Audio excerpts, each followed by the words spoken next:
I'm going to break down step by step the things you need to know when you're planning your next or maybe your first Disney trip.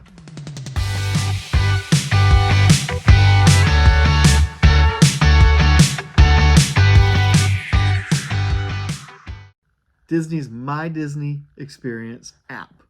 There's a lot to this app. A lot of useful tools. Today we're going to break down one small piece of it. Wait times. If you like this kind of video, please subscribe. I'm planning on coming out with videos like this every couple of days, breaking down the app even further, letting you know how to maximize your time at Disney. All right, so the very first thing you want to do is open the app. Go ahead and tap on it, open it up. So at the top of the screen, you want to click the little drop-down menu, and it comes up with all these different options. For today, we want to do wait times. So click on wait times. That brings up the wait times for all the shows, the attractions, character interactions, anything that has any kind of a wait time assigned to it across the Magic Kingdom. There's another way that you could do this. You can go to the top right-hand side. You see an icon that says Show List. Click on that, and it brings up a list form.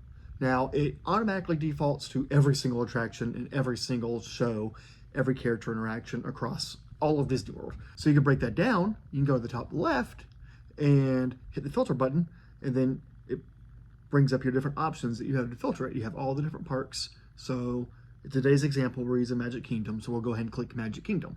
It brings up a list of all the attractions, all the shows, all the meet and greets, everything that there is a wait assigned to at the Magic Kingdom. That way you can kind of scroll up and down, and you can get an idea kind of what you can expect at each attraction. That way you can kind of plan out where you want to go and when.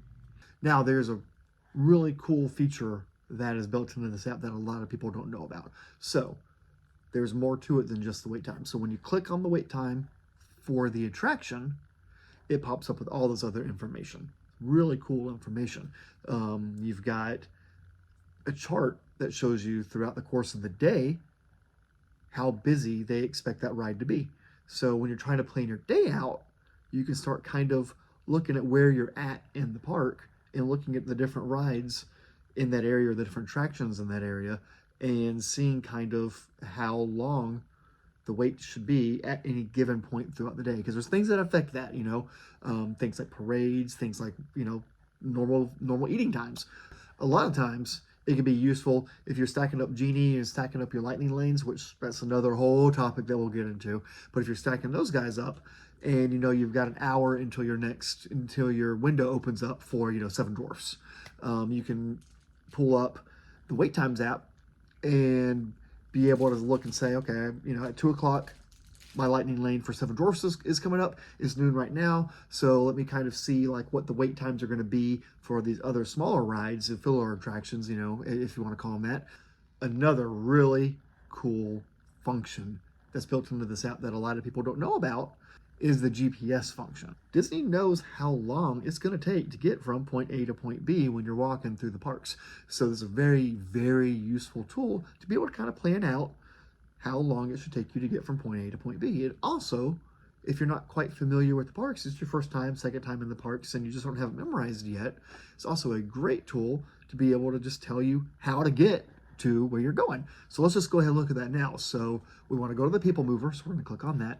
And right now, once again, I'm not in the park, so I got to type this in. It would normally know. So let's just say that we're on Main Street, USA.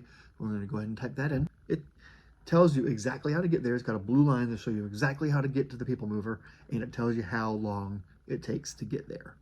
So, amazing tool.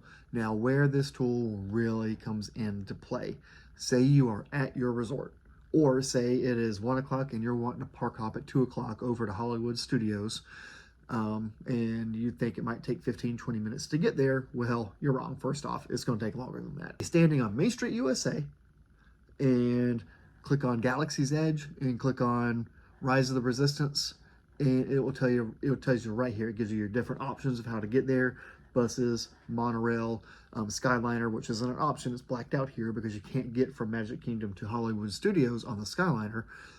So it gives you the options available. So buses, that's going to be really the only way to get to Hollywood Studios from Magic Kingdom. And it tells you right there how long it expects you to take from where you're standing to walk to the front of the park, wait for a bus, get on the bus, take the bus over to Hollywood Studios, get through security, and walk over to Rise of the Resistance. It is an amazing tool that so many people don't know about. The last tip that I have for anyone planning their trip to Disney: if you go into your day at Disney, if you go into your day at the Magic Kingdom, day at Animal Kingdom, Epcot, Hollywood Studios, with a level of expectation that if you don't get everything done, if it doesn't go just to your plan, that your trip has been ruined, well, guess what? Your trip's already ruined before you even go. That's just the reality of it. There's so much that goes into this trip, and there are so many variables. And just honestly, the level of stimulation for your kiddos and for yourself is just so high. There's so much to do on a day-to-day basis that it's so different from your day-to-day life. That's part of what makes Disney so magical, that you're bound to have some things just not go to plan. Those things are going to happen. Roll with the punches. You know, it's all about your mindset. It's all about your attitude. Roll those punches and say, okay, well, that didn't go how I wanted it to.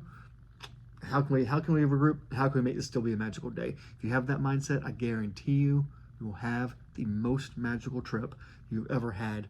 There is so much more to the My Disney Experience app, and so much more that you need to know when you're planning your first and really any Disney trip. So I'm going to continue making these videos, breaking down the My Disney Experience app step by step. That way you are better equipped to be able to have the most magical time at Walt Disney World. If you got any value at all out of this video, I ask that you please hit that like button and please subscribe. It really helps my channel out. It helps go a long way. It helps me know that this is content that you're getting some value out of. That way I continue making these videos.